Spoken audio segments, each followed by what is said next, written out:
Sabe, quando a gente vai pra cozinha esquentar o almoço, a última coisa que passa pela cabeça é espionagem militar, né? Ou táticas de campo de batalha. A gente só quer comer logo. Com certeza. A rotina mascara muito bem a origem das coisas. Sabe, colocar um prato para esquentar, apertar um botão e esperar aquele bip soa como a definição pura da paz doméstica. Pois é, tudo muito banal, mas a verdade é que as nossas casas são, de certa forma, pequenos museus de tecnologia de guerra. E a gente simplesmente não percebe isso no dia a dia. Exato. É um museu onde, ironicamente, a gente prepara pipoca e come doces, né? A história da tecnologia tem esse hábito peculiar de pegar algo criado para destruição ou para atenção de um conflito global e transformar em algo super inofensivo. Ok, vamos desempacotar isso. A nossa missão no Mergulho Profundo de hoje é investigar como a tecnologia militar moldou não apenas o que a gente guarda na despensa, mas a própria essência da música pop que toca nas nossas playlists. Bem-vindos a mais uma exploração. Olá a todos! E para estabelecer o cenário de hoje, vale a pena a gente olhar para o micro-ondas, porque ele não nasceu do desejo corporativo de facilitar a vida de quem quer fazer uma lasanha congelada rapidinho. Nem pouco, né? Não mesmo. O berço dele foi a tensão pura da Guerra Fria. Tem aquela história clássica do engenheiro Percy Spencer, certo? Ele trabalhava para uma fornecedora militar, mas o que exatamente ele estava fazendo quando teve essa ideia do micro-ondas? Então ele estava inspecionando componentes de radar chamados magnétrons. A função original de um magnétron era gerar ondas eletromagnéticas de alta frequência, tipo para detectar a aproximação de aviões inimigos a quilômetros de distância. Caramba, radar de avião. E aí? E aí que, durante um desses testes de radar, o Spencer percebeu que uma barra de chocolate que estava no bolso dele tinha derretido completamente. Nossa, do nada. E a partir de um equipamento de vigilância aérea nasce o eletrodoméstico mais comum do mundo. Mas eu imagino que os primeiros não deviam caber numa bancada de cozinha, né? Longe disso. Os primeiros micro-ondas pesavam mais de 300 quilos 300 quilos, gente do céu. e precisavam de resfriamento à água. Mas a lógica do Spencer foi brilhante. Ele deduziu que a energia daquelas micro-ondas invisíveis estava agitando as moléculas de água do chocolate, e isso gerava calor por fricção. É genial. E eu ouvi dizer que até algo tão simples quanto, sei lá, M&M's tem o dedo das Forças Armadas no meio também. Uhum, sim. A inspiração veio da Guerra Civil Espanhola, na verdade. Um empresário americano observou que os soldados carregavam umas bolinhas de chocolate revestidas com uma casca dura de açúcar. Ah, para não derreter na mão. Exatamente. A ideia era criar uma barreira térmica para que o chocolate não derretesse nos bolsos sob o calor do sol europeu. E na Segunda Guerra Mundial, o exército americano já encomendava toneladas desses confeitos para incluir nas rações oficiais das tropas. É fascinante ver como a guerra acaba ditando o cardápio, né? Mas hoje, a gente precisa sair da cozinha e ir direto para o estúdio de gravação, porque o foco principal da nossa análise é um dispositivo de comunicação militar chamado vocoder. Isso. É aqui que a narrativa engata a quinta marcha. E para entender como uma máquina feita para o esforço de guerra mudou a indústria musical, a gente precisa recuar um pouco. Lá para a década de 1930, antes de o mundo entrar em colapso militar. O palco são os laboratórios Bell, nos Estados Unidos, certo? Certo, o Bell Labs. E o protagonista dessa história é um pesquisador chamado Homer Dudley. E um detalhe importante, ele não tinha um menor interesse em fazer música. Zero. O problema dele era pura infraestrutura, não é? Pelo que consta, ele precisava enviar a voz humana do outro lado do oceano, dos Estados Unidos para o Reino Unido, através de cabos submarinos de cobre. Esse era o grande desafio, porque o obstáculo aí é a física da voz humana. Nossos ouvidos captam frequências que vão de 20 Hz até 20.000 Hz. É muita coisa. É uma loucura. Uma simples frase falada carrega ruído branco, ruído rosa, sibilância, inflexões de tom e uma carga emocional imensa. É um pacote de dados massivo e caótico. Espera, vamos traduzir isso para quem nos ouve. Quando a gente fala em ruído rosa ou sibilância na voz humana, o que isso significa na prática? Pense na sibilância como aqueles sons de S ou X que a gente faz, sabe? Uhum. Eles atingem frequências muito altas. Já o ruído branco e o ruído rosa são aquelas frequências de fundo.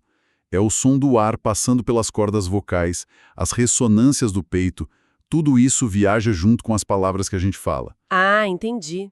E o problema prático do Dudley era que os cabos telegráficos da época, lá estendidos pelo fundo do mar, eram extremamente primitivos. Exato. Eles não tinham a largura de banda necessária para transmitir toda essa riqueza acústica.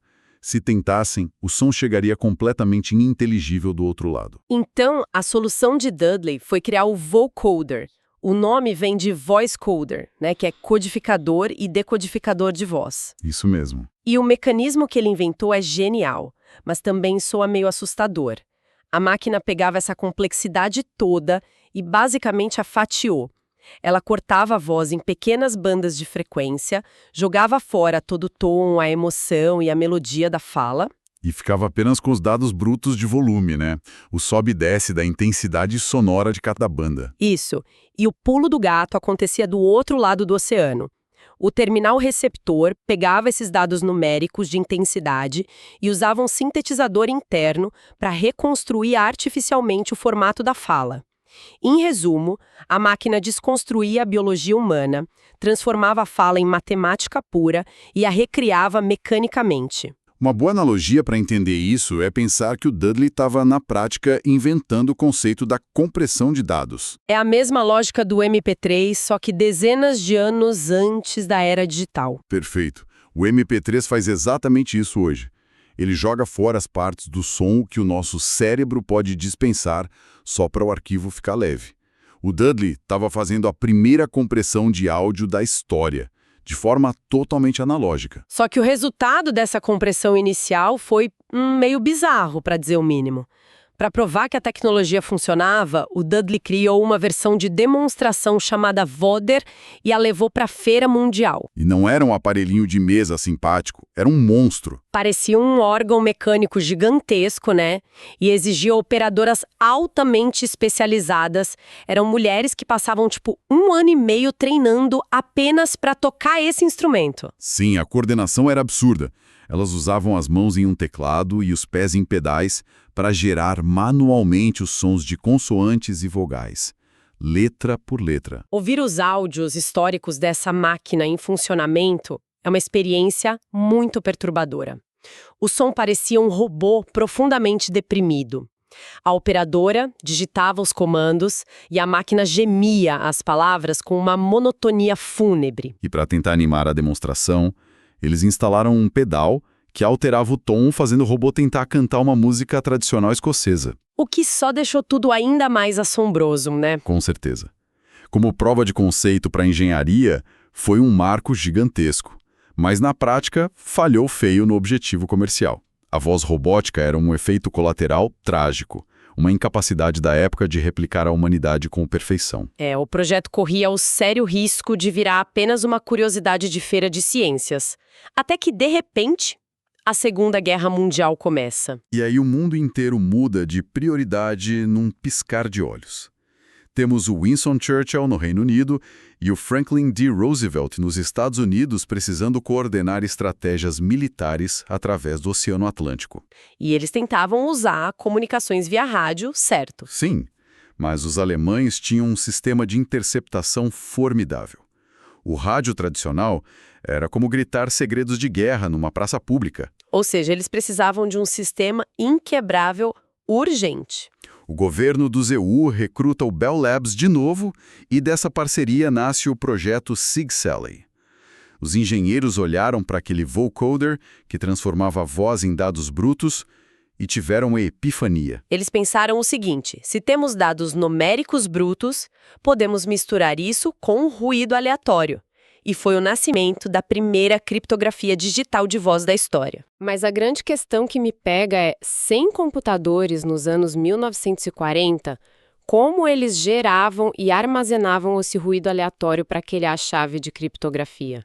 Acredite ou não, usando discos de vinil. Discos de vinil, o formato favorito dos colecionadores de música, salvando os aliados na Segunda Guerra. Sensacional. Pois é, e o processo era de uma complexidade brutal.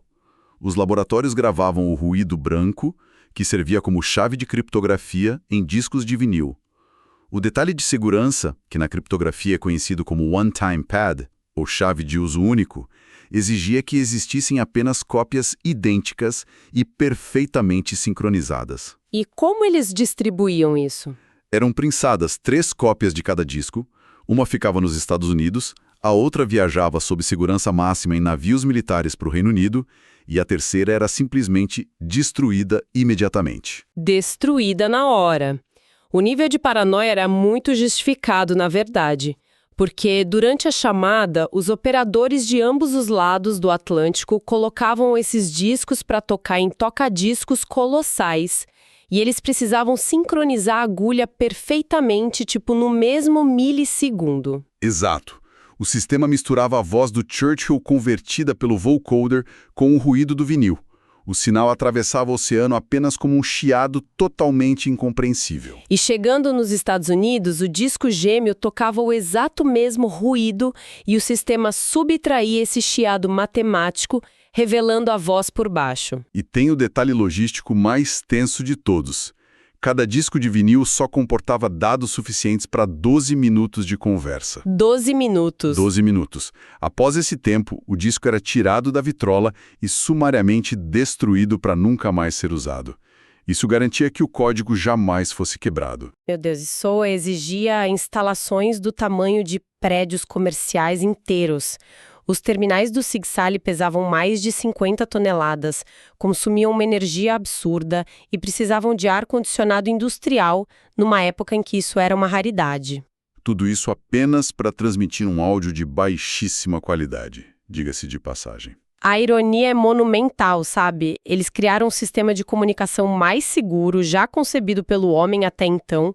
Os alemães até detectavam o sinal de rádio, sabiam que algo estava sendo transmitido, mas viam apenas ruído branco inútil. Nunca chegaram perto de decifrar.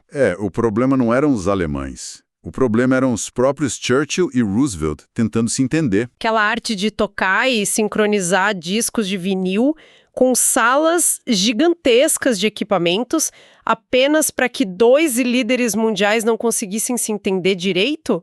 É basicamente isso. Há um relato hilário nos arquivos. Toda essa infraestrutura, dezenas de toneladas de metal, discos girando em sincronia, e o som que saía continuava sendo daquele robô deprimido dos anos 30. Porque o vocoder distorcia tanto as palavras que a comunicação virava um telefone sem fio terrível. Sim, tem o famoso caso da frase How to Recognize Speech, que significa como reconhecer a fala em inglês. O general falava isso no microfone em Washington, o sinal cruzava o Atlântico cifrado, era decodificado em Londres, e o que saía no alto-falante soava idêntico a How to Wreck a Nice Beach, ou seja, como destruir uma bela praia. Imagina a cena sério. Oficiais militares super tensos tentando planejar invasões estratégicas e a máquina, do nada, sugere a destruição de uma praia. Com o fim da guerra, e sendo um sistema tão absurdo de manter, o Sig-Soleil acabou sendo aposentado e o vocoder perde o emprego militar e fica esquecido. Mas é aí que a nossa história dá outra guinada. O dispositivo migra do complexo militar industrial para a pesquisa civil e cai nas mãos de um cientista alemão chamado Werner Mayer-Epler. O que ele fez com a máquina? Ele era fascinado pela síntese da fala e enxergou os esquemas daquele sistema abandonado com outros olhos. O Mayer-Epler percebeu que se a máquina podia controlar a emissão de vogais e consoantes de forma mecânica, ela não era apenas um transmissor de rádio defeituoso. Ela era um instrumento musical esperando para ser domado. E isso pavimenta todo o caminho para a década de 1970, que é a era de ouro dos sintetizadores. O equipamento que antes pesava 50 toneladas foi miniaturizado pelas mãos de gênios como Bob Moog, ganhando um formato que finalmente cabia em um estúdio de gravação comercial. E a ponte definitiva entre o laboratório e a cultura pop foi construída pela compositora Wendy Carlos. Ela foi pioneira em acoplar o vocoder aos sintetizadores Moog que ela usava. Mas, como isso funciona fisicamente no estúdio? Como alguém, na prática, toca um vocoder? Boa pergunta. O artista precisa fazer 2 coisas ao mesmo tempo. Com as mãos, ele toca os acordes no teclado do sintetizador, que vai fornecer o tom contínuo. Ao mesmo tempo, ele fala ou canta em um microfone conectado ao sistema. Entendi. E a máquina junta os dois? Exato. O vocoder pega a articulação da boca, as palavras, a abertura dos lábios e molda aquele som sintético do teclado. É como se as cordas vocais fossem substituídas por circuitos elétricos. É brilhante. A Wendy Carlos usou exatamente essa técnica na trilha sonora do filme distópico O Laranja Mecânica, do Stanley Kubrick. Ela programou a máquina para cantar a Nona Sinfonia de Beethoven. Ouvir a glória e a grandiosidade de Beethoven sendo entoada por uma entidade robótica sem respiração é no mínimo de arrepiar. E isso nos empurra direto para a psicologia do som. Por que esse efeito robótico afeta o ouvido humano de forma tão melancólica? É, porque a gente sente isso. Ao fatiar a voz e remover os tons naturais, o vocoder elimina as microexpressões que a gente usa para transmitir intenção. Ele entrega uma monotonia absoluta e inabalável. É frequentemente descrito por quem ouve como o som de uma criança recitando poesia de forma decorada, sem entender o peso das palavras, sabe? Ou um fantasma tentando se comunicar do além. O que é fascinante aqui é que a magia acontece naquilo que não está lá. Quando a riqueza emocional da voz é apagada, não sobra algo ameaçador, como num filme de terror barato. Sobra algo profundamente vulnerável. A falta de informação acústica gera um abismo empático. E nós, humanos, sentimos a necessidade de preencher esse vazio. Exatamente. E o mais interessante é como o teclado do sintetizador controla essa resposta emocional. Se o músico pressiona notas únicas e lentas enquanto fala no vocoder, a voz soa muito solitária, como um astronauta perdido no espaço. Mas a regra muda completamente se o músico decide tocar acordes maiores e brilhantes. De repente, o robô triste se transforma, a melancolia some e dá lugar a um otimismo gigantesco. Soa como a trilha de um documentário sobre as estrelas. Como a voz humana ali não tem emoção própria, a harmonia matemática dita o que o nosso cérebro vai sentir. E foi essa flexibilidade que permitiu o surgimento de grupos como o Kraftwerk, lá na Alemanha, construindo toda uma estética futurista e fria em cima dessa ideia de homens-máquina. Sim, e ao mesmo tempo atraiu gigantes do jazz e do funk, como Herbie Hancock, que levaram o vocoder para as pistas de dança, injetando muito swing nessa precisão mecânica toda. E vale fazer uma pausa técnica importante agora, para a nossa audiência. A gente liga o rádio hoje, escuta gêneros como trap ou música eletrônica, e ouve diversas vozes modificadas. Há uma tendência de chamar tudo genericamente de vocoder ou autotune, como se fossem sinônimos exatos. Sim, mas a árvore genealógica da modulação de voz é cheia de ramificações distintas. Eles não são a mesma coisa. Não são. A distinção mecânica altera completamente a intenção da música. Vamos mapear isso. O grande rival analógico do vocoder nos anos 70 foi o Talkbox, um dispositivo que dominou as guitarras do Peter Frampton e o funk de artistas como Roger Troutman. Olha, visualmente o Talkbox é hilário. Ao observar um músico tocando isso ao vivo, parece que estamos diante de um tratamento médico improvisado no palco. A pessoa fica com um tubo de plástico transparente enfiado na lateral da boca. É muito esquisito. Aqui é onde fica realmente interessante, porque lembra muito alguém usando um respirador ou uma máquina de apneia do sono, o famoso CPAP. Visualmente parece um desastre médico, mas auditivamente produz o funk mais contagiante que existe. A aparência é estranha, mas o mecanismo é de uma criatividade visceral. Diferente do vocoder, o Talkbox não faz um processamento eletrônico cruzando o áudio e sintetizador dentro de uma placa de circuito frio. Então, como ele faz o som? O som puro da guitarra ou do teclado é enviado para um pequeno amplificador isolado e, literalmente, soprado por dentro desse tubo de plástico. O som viaja pelo tubo e deságua direto dentro da boca da pessoa? É puramente acústico nessa parte final. Exato. E a pessoa não usa as próprias cordas vocais. Ela mantém a garganta em silêncio e apenas move os lábios e a língua. A cavidade bucal humana atua como o alto-falante final, esculpindo aquele som sintético em palavras e frases. O que explica por que soa tão diferente do vocoder. O vocoder esconde a biologia. O Talkbox escancara a biologia. No Talkbox você consegue ouvir o estalo da saliva, o formato úmido da língua batendo no céu da boca, o suspiro impulsionando a nota. É sujo, é orgânico.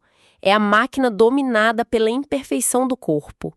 É uma fusão maluca. E décadas depois, surge o terceiro grande pilar dessa tecnologia toda, que é o autotune. E a origem dele não tem nada a ver com cabos submarinos ou guitarras funk. Tem a ver com a busca por petróleo. Sismologia.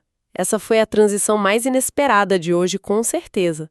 Como assim petróleo? O criador do autotune aplicou complexos algoritmos matemáticos que ele usava na indústria petrolífera, originalmente desenhados para analisar a reflexão de ondas sonoras no subsolo e encontrar mapas de perfuração.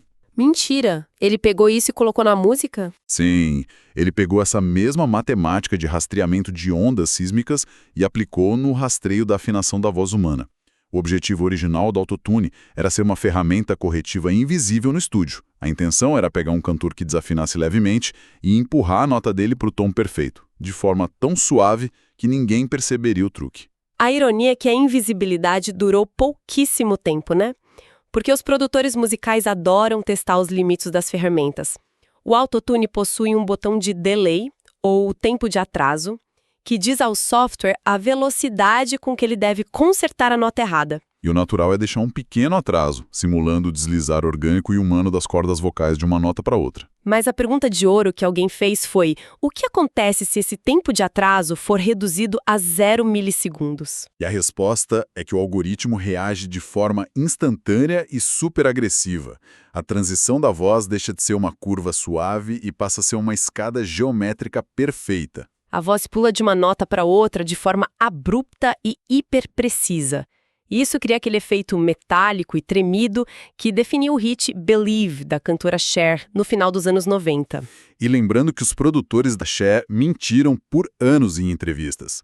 Eles afirmavam que tinham usado um pedal exótico de guitarra para conseguir o efeito, só para manter o uso abusivo do autotune em segredo absoluto. Eles queriam esconder o ouro. E hoje esse erro proposital de tempo zero é o alicerce acústico de gêneros massivos como o hip-hop moderno e o reggaeton. Mas, voltando para o nosso protagonista de hoje, o vocoder, ele sobreviveu lindamente à chegada dessas tecnologias mais novas. Com certeza. Artistas contemporâneos buscaram a raiz da máquina militar. A dupla eletrônica Daft Punk, por exemplo, construiu uma identidade visual e sonora inteira em torno dos capacetes e da desumanização voluntária. Sim, em obras antológicas como o álbum Random Access Memories, eles usaram sistemas puristas de vocoder, não como um atalho digital moderno, mas voltando à essência analógica. Eles criaram corais de robôs que pareciam lamentar memórias perdidas e confessar segredos profundos ao ouvinte. O que amarra toda essa nossa investigação de hoje de forma muito fascinante, não acha? A história da inovação não segue uma linha reta. Ela segue uma espiral de reciclagem criativa impressionante. O mesmo esforço intelectual criado no Bell Labs, que era destinado a tentar, sem muito sucesso, resolver problemas de eco em cabos no fundo do mar, virou a principal defesa criptográfica de Churchill e Roosevelt na maior guerra do século XX. E os discos gigantes de 12 minutos cederam lugar a circuitos que definem a música pop contemporâneo. Vale a pena quem nos ouve lembrar dessa trajetória gigantesca sempre que der o play numa música. Toda vez que a gente escuta um arquivo de áudio digital comprimido, um MP3 da vida, ou dança uma música eletrônica com voz robótica. Não estamos apenas ouvindo entretenimento.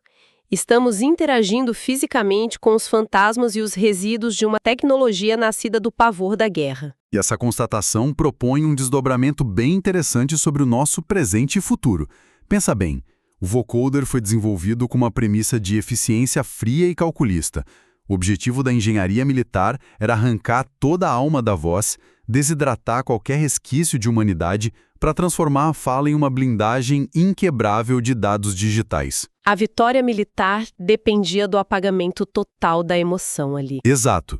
E a arte fez exatamente o inverso. Os músicos enxergaram na frieza do robô um instrumento perfeito para expressar solidão, fragilidade e beleza. É quase poético. A máquina desenhada para não sentir absolutamente nada virou a tradutora definitiva da nossa vulnerabilidade. O que deixa uma provocação para nossa audiência pensar depois que esse mergulho terminar. Se o radar de defesa antiaérea virou o forno de micro-ondas da nossa cozinha, e se a espionagem criptografada das trincheiras virou o refrão que toca nas pistas de dança hoje, quais armas e aparatos de vigilância do nosso tempo atual serão os instrumentos artísticos do amanhã? É uma excelente pergunta. Talvez daqui a 50 anos, os sensores de drones militares de hoje estejam servindo como pincéis ou sintetizadores nas mãos de uma nova geração de artistas, jovens que vão encontrar poesia naquilo que foi desenhado apenas por conflito. A tecnologia, por mais fria e calculista que seja, parece estar sempre destinada a ser humanizada pela nossa necessidade inata de nos expressarmos. A criatividade humana, pelo visto, não aceita deixar nenhuma máquina apenas no campo de batalha. Fica essa reflexão sobre o som do nosso futuro para todo mundo. Muito obrigado por acompanharem e até a nossa próxima exploração.